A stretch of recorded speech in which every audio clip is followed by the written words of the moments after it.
Hi guys, well we're at the end of our camping weekend, packing up the tents. We had to pull our tents down and being loaded into the 2 buses.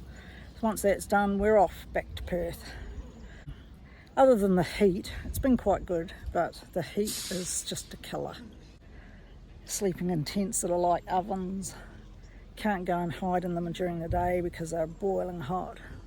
Out in the sun, at the concert, it's just too hot for me. That's the end of this long weekend, and trust me, I won't be going camping again.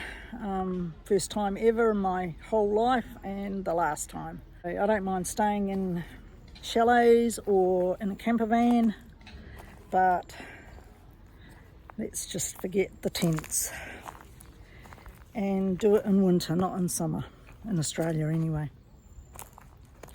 So that's the background there. People are still packing up. So this will be at the end of all the videos. Did a truck muster, saw that. You'll see that as a separate video. You'll see last night, no, I can't show you that. We had our own private concert last night, which was really good because that was a cooler time. Too hot to sit down in the music bowl. But I can't show you that because of copyright, YouTube and their copyright. So anyway, that's it. Bye for now. See ya. Take care. Oh, and the sky today is absolutely beautiful. It's kept the heat down. It's currently about 7:30, 8 o'clock in the morning, and beautiful clouds in the sky. Just my kind of sky. But yeah, it comes out once we all go. Bye.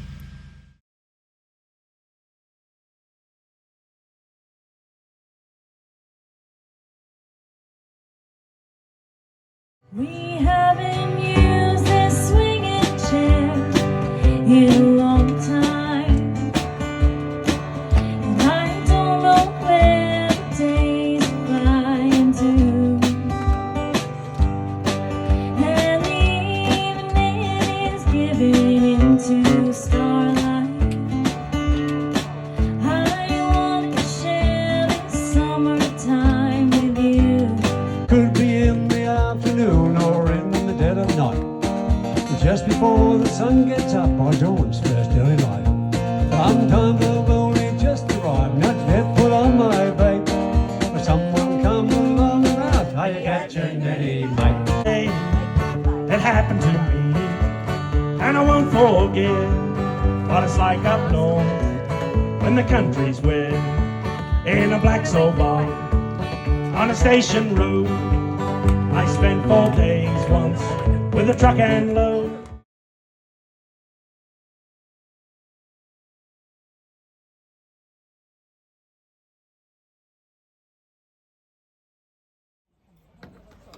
Come down on the Collie Road. Yeah.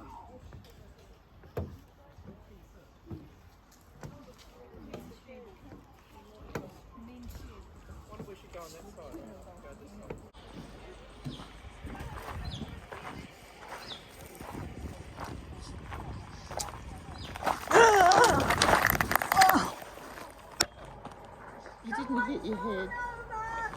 You didn't hit your head, did you? My bum. No. Okay.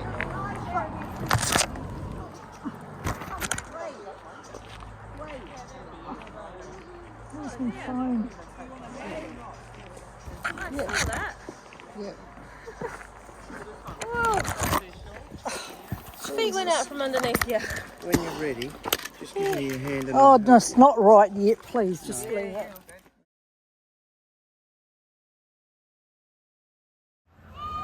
Well, you'll see that I slipped before on the gravel. I'll leave it in the video.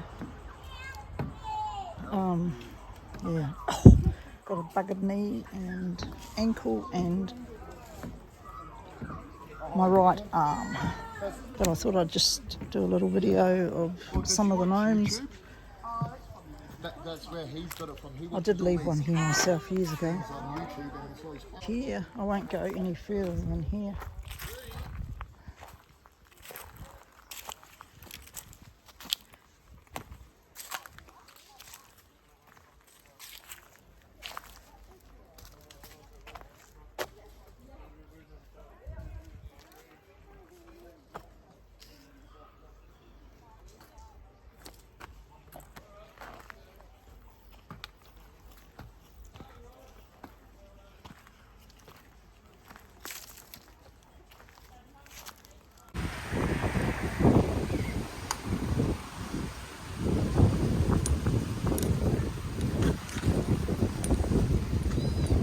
This is a place called Bunbury. Haven't been here for a few years, a couple of years.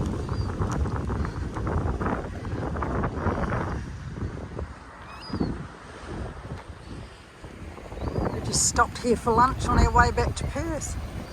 Yay, home, home to my own bed.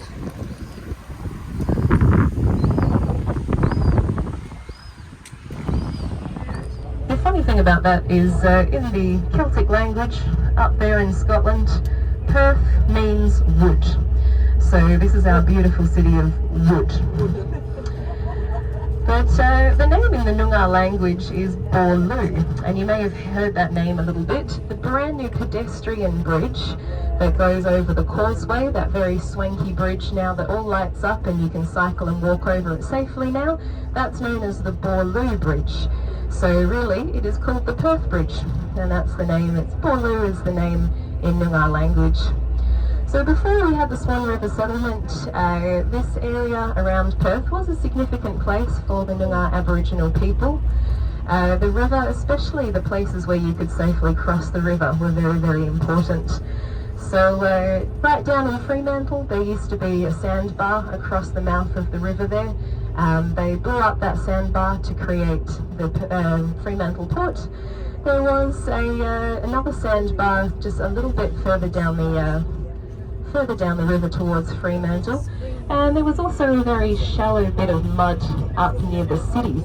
So if you've been where the Causeway Bridge is now, that is called Harrison Island, but that used to be just a series of mud flats. And when there was a low tide, you could safely cross over the river there. So the name of that new bridge over near Optus Stadium is called Matagarup, which means place of knee-deep water, or safe place to cross. And that's actually what Harrison Island used to be called. But we get the name Harrison Island now from a French explorer. The French came up here in the 1800s. And Mr. Harrison, he was a guy called Francois Harrison. He was desperate to name something after him, but he got stuck in the mud. Couldn't go any further up the river, and so he decided to name the 5 piles of mud that he got stuck in the Harrison Islands. And if anyone knows a bit of French, Harrison in French is actually hedgehog. So that guy's name was Frank Hedgehog, and that's Hedgehog Island now. Lovely. I don't know that building. So we did have a couple of people try and come up the river before the English. Originally in the 1600s, the Dutch came up the river, and the Dutch are very creative people who love naming things. They were on a river and there was lots of swans, so they put on the map Swan River.